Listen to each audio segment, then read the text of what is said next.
it's me. Right, let me just take my tongue drawer off. Okay. I'm going to try and keep it short and sweet because of storage. And I've got 2 or 3 places to put this video. 11 on my clock. Right, listen. Last night, at 22 minutes past 22.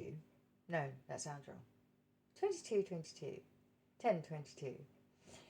I got this sudden urge to go somewhere where I do usually go, granted, yes, but not while my son is just putting himself to bed. Because normally he doesn't put himself to bed. We sort of argue it out, or sometimes we have a laugh about it, sometimes we argue it out. But on this occasion last night, I just got out of the bath and I had every intention, 44 on my clock, of going, hopefully, to bed.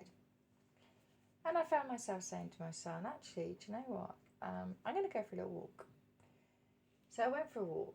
And on my walk, I found something that I wouldn't have ordinarily found. I mean, I would have found that something. I quite often find what I find, but not generally that early in the evening. Usually I find it in the middle of the night. But 0111 there. I think I saw 0110 first. Normally I find it in the middle of the night, but on this occasion I found it at this thing quite early on. So it's 10:30. Well, it's about 10:45 when I found it, really. And I learned in the middle of the night, a few hours later, that it was very important that little urge of mine to get up, go out and have a walk was very important, that I followed that urge and I followed that niggle, that intuition. Very important, actually, because, well, it's not actually important why, but all I can tell you is this. This is a video for anybody out there that if your intuition is screaming at you, like, oh, I think I should do that, and you think, no, don't be stupid, I'm not doing that, it's something I don't usually do. I mean, it is something I usually do, but not really at this time, or if it's a change of your routine, but something is niggling you to go and do it. Go and do it. Like, a few weeks ago, this happened when I've got some people that are upstairs, and they're quite elderly, and something was niggling at me to go and take a thank you card from someone else to these people that I even told my son, I'll wait for you to get home from school and we can take it up together. But on that particular day, I think it was 12:21 actually, or 12:12 on my actual clock. On that day, I had this niggle, this urge, no, take the thank you card now, do it right now. And when I got there, I found that this elderly couple upstairs were actually in a pickle, and I could help them. Last night I followed my urge again, and because it was 22:22 when I got that urge, I was like, okay, I've just got out of the bath, but it looks like I'm getting up, and 03:03 on my clock, it looks like I'm getting up, and I'm gonna go out, and let's see why I'm doing that. Because I had no desire to do what I normally do in the place that I went to last night. It was a different urge, it was a different niggle, and I wasn't actually sure what I would find when I got there. But what I found when I arrived was very important, that I followed that urge. So this is me begging, screaming, calling, wishing, pleading. Anybody out there, okay, 3:33 on my clock now, especially now.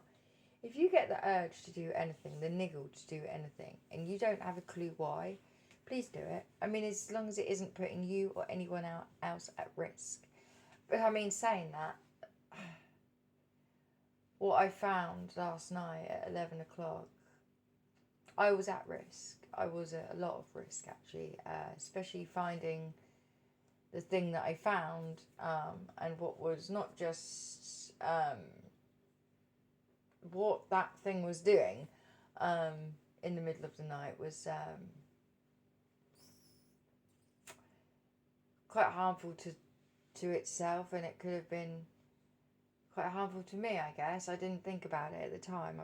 I really didn't. I didn't consider that. In fact, the thing that I found, its safety, was more important to me at the time.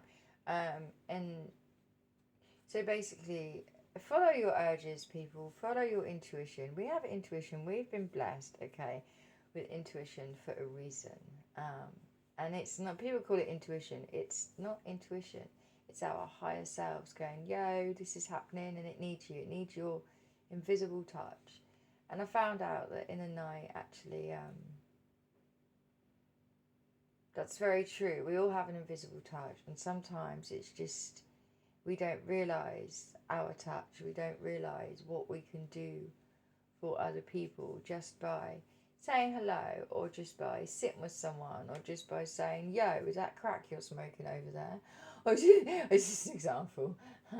Or, um, hmm, or, you know, please don't hurt yourself, or any of those things. You know, it could be any of those things, but it could be just to walk into a room, or a shop, or a bus, or a coach, or a train. It could be to go completely out of your norm and do something really random, and you might not have any idea why, but you never know. Actually, you doing something random might actually just save someone's life, and that's a fact. Okay, so I hope everyone finds this message. I really, really do. 555 on my timer. That's nice. Let's hope the world can change, hey? Let's hope the world can go from, oh, it's 10 o'clock at night, I'm not going for a walk now, what a stupid idea, to it's 10 o'clock at night. I don't normally go for a walk this time of night, especially when my son's here, but I'm getting the urge to do so. I think I'm going to follow that urge, because there could be something or someone out there that needs me, or there's a reason why I've been told to do this, or whatever it is. I if nothing I say actually, you know, takes hold in anybody and catches the fuck on, I hope this video does. Bye guys.